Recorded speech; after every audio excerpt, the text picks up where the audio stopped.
Welcome back. Nikki Haley spent 6 years as governor of South Carolina and nearly 2 more as the U.S. ambassador to the United Nations under former President Trump. She is often mentioned as a possible running mate in 2024 or a presidential candidate herself. Ambassador Haley, welcome back to Meet the Press. Thanks so much. Thanks for having me on. Let me start with the last question I asked Secretary Blinken, which was simply, can this crisis be brought to an end with Putin still in power in Russia? Well, I think, Putin's going to try. I mean, he's going to drag this out as long as he can. He's committed. He is an evil tyrant that we see is not going to stop until he can form the Soviet Empire. What we have learned in the lesson in all of this is when tyrants speak, we should listen. He said he was going to take Ukraine. He is.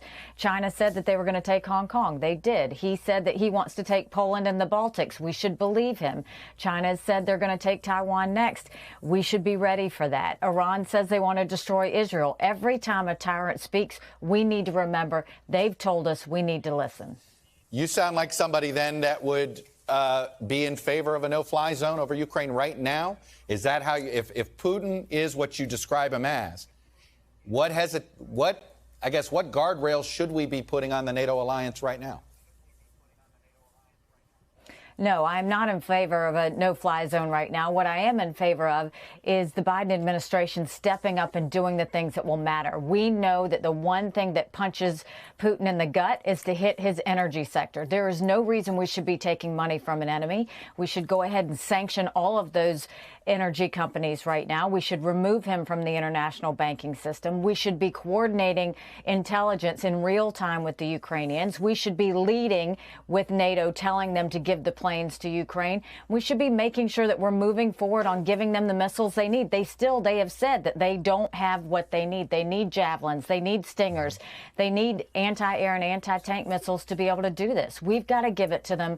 We should have done all this before Putin did his first move. We were late to the game. We're still late to the game. It's not too late now, but we've got to get on the ball. Well, one could argue that there's been 20 years of appeasing Putin, that there was this belief that he could be part of the world order. Was that a mistake from the get-go? No, I've always said that you cannot trust Russia. You cannot trust Putin. You can't trust Xi. You can't trust China. It's common sense. I dealt with them at the United Nations. You never negotiate. You never deal with your enemies. You can't trust them. And that's why I was mortified that Biden went so far as asking China for help with Russia.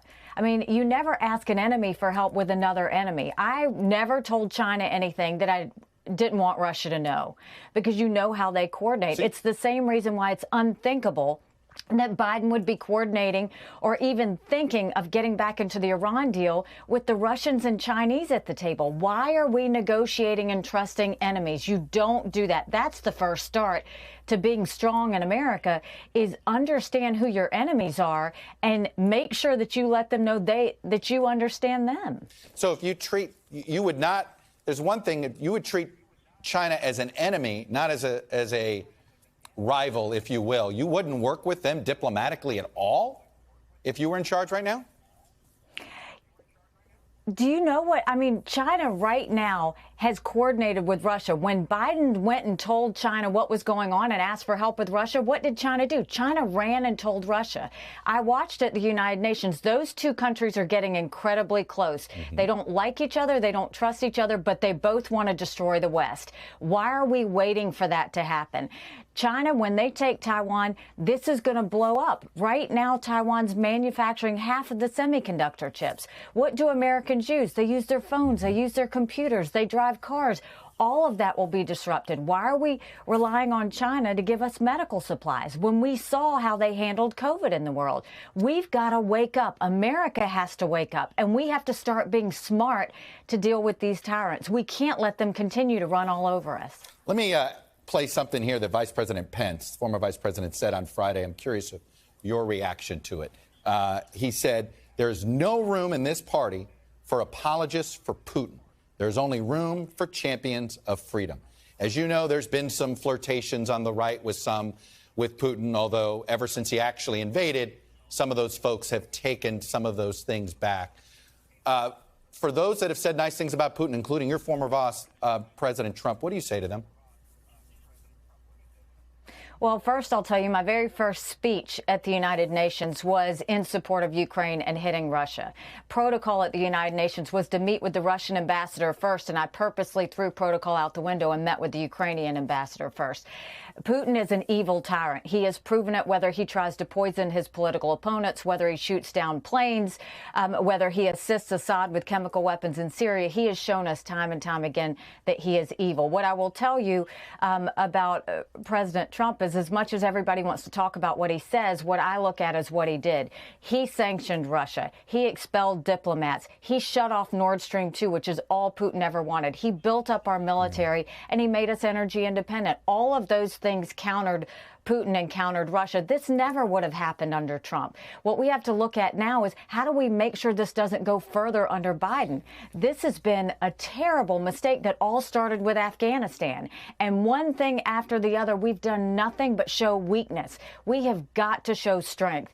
So what I would say is, you can talk about past presidents all you want, but you know, the last thing you need to be doing is looking for the TV remote when your house is burning down. No, I understand We've got to start dealing with the situation at hand. But Ambassador, you sort of imply that it was Biden's weakness on Afghanistan. But I mean, the Trump administration, Trump personally tried to roll back sanctions on Russia in 2017. He did. They tried to lobby Congress to weaken Russian sanctions in legislation in 2017. He tried to remove sanction on a Russian oligarch company in 2018. Delayed chemical weapons sanctions that were required by law against Russia. And let's not forget holding Ukrainian military aid hostage for a political stunt. You don't think any of those things sent a message to Vladimir Putin that America is divided, the West is divided, and he can get away with whatever he wants?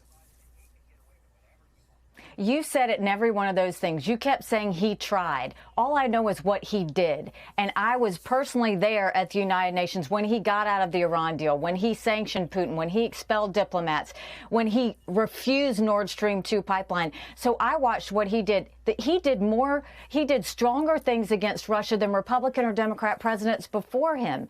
I mean, this was something that Putin knew not to mess with the United States. Putin needs to know that again. We need to start standing up. Why are we even ho-humming around the fact that we're still taking Russian oil? Why are we doing that? Why would we take money from evil dictators? You never sleep with the devil, because then the devil owns you. The Europeans are finding that out right now. We need to be smarter than that. Ambassador Haley, I appreciate you coming on, sharing your perspective with us, and I hope to have you on again. Very quickly, does Donald Trump's 2024 plans impact your 2024 plans? I have said that if President Trump runs, I will not run. Fair enough. Ambassador, thanks for coming on. Appreciate it. Thanks for watching our YouTube channel. Follow today's top stories and breaking news by downloading the NBC News app.